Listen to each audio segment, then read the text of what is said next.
नमस्कार किसान भाइयों, स्वागत है आपका एक बार फिर से मेरे चैनल देश किसान प्यारे किसान में। किसान भाइयों, कई किसान भाइयों की मूंग की जो फसल है वो कट कर तैयार हो गई होगी और कई किसान भाई ऐसे हैं जिनकी अभी मूंग की फसल कट रही है और कई किसान भाई ऐसे हैं जिन्होंने अपने धान लगाने की तैयारी के लिए जो नर्सरी होती है उसको डाल दिया होगा। लेकिन कई किसान मेरे ऐसे भी हैं जिन्होंने अभी तक नर्सरी नहीं डाली है।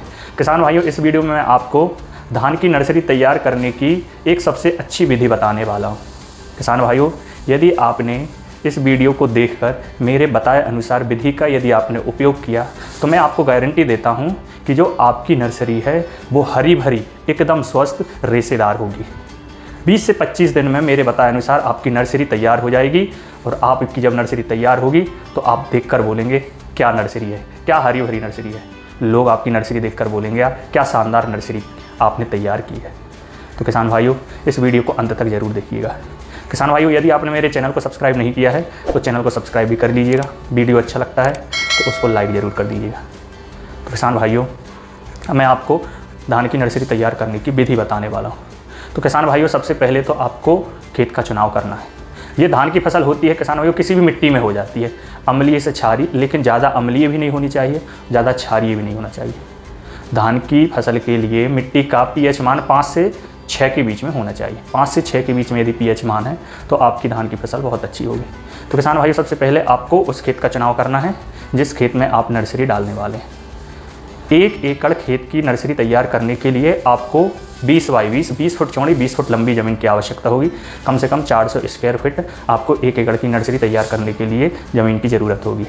इस हिसाब से आप जितने भी एकड़ में नर्सरी तैयार करना चाहते हैं इसी हिसाब से आप अपने खेत की तैयारी कर लें। 400 स्क्वायर फीट प्रति एकड़ के हिसाब से आप नर्सरी तैयार कर सकते हैं।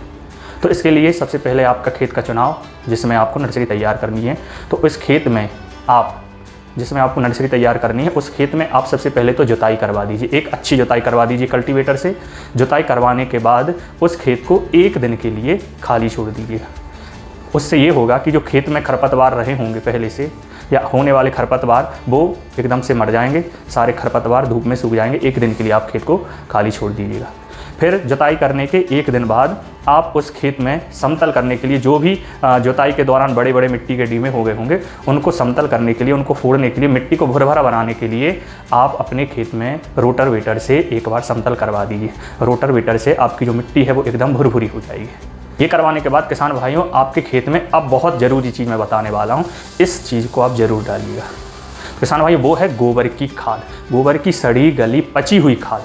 कम से कम 1 एकड़ की जो नर्सरी तैयार करने जा रहे हैं तो उसमें कम से कम 200 किलोग्राम गोबर की पची हुई खाद आप अपने खेत में डलवा दीजिए। इतनी तैयारी करने के बाद आप खेत को छोड़ दीजिए। जब भी आप नर्सरी उसमें डालने जाएंगे तो आप सीधा उसमें नर्सरी डाल सकते हैं।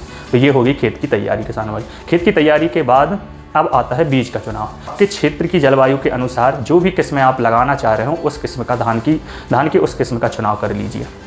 धान की उच्च गुणवत्ता वाली किस्मों का चुनाव कीजिएगा जो आपके क्षेत्र में होती हों। आपको ऐसे बीजों का उपयोग करना है जो प्रमाणित बीज हों, रोग प्रतिरोधक बीज हों, जिसमें कम रोग लगते हों। ऐसी किस्मों का आप चुनाव कीजिए। धान की किस्म का चुनाव करने के बाद आपको जो धान के बीज हैं, 1 एकड़ धान में आपको कम से कम 10 से 12 किलोग्राम बीज की ज़रूरत पड़ेगी। 10 से 12 किलोग्राम प्रति एकड़ के हिसाब से आप बीज ले लीजिए और उन बीजों को 1 दिन के लिए पानी में भिगोकर सूती के कपड़े में या फिर बोरे में बांधकर रख दीजिए। कम से कम 12 से 15 घंटे पानी में भीगे हुए बीज का ही उपयोग करें। उसके बाद जब आप नर्सरी डालने जा रहे हो दूसरे दिन भीगे हुए बीजों को छांव में सुखा लीजिए। सुखाने के बाद उन बीजों का उपचार कीजिए। उन बीजों का उपचार करने के लिए आप कार्बेंडाजिम 50% WP प्रति 2 ग्राम प्रति किलोग्राम बीज के हिसाब से आप उपचारित कर सकते हैं। आप अपने बीज का जैविक उपचार भी कर सकते हैं। जैविक उपचार के लिए आप फास्फोबैक्टीरिया 20 ml प्रति किलोग्राम के हिसाब से लेकर के आप अपने बीज का उपचार कीजिएगा।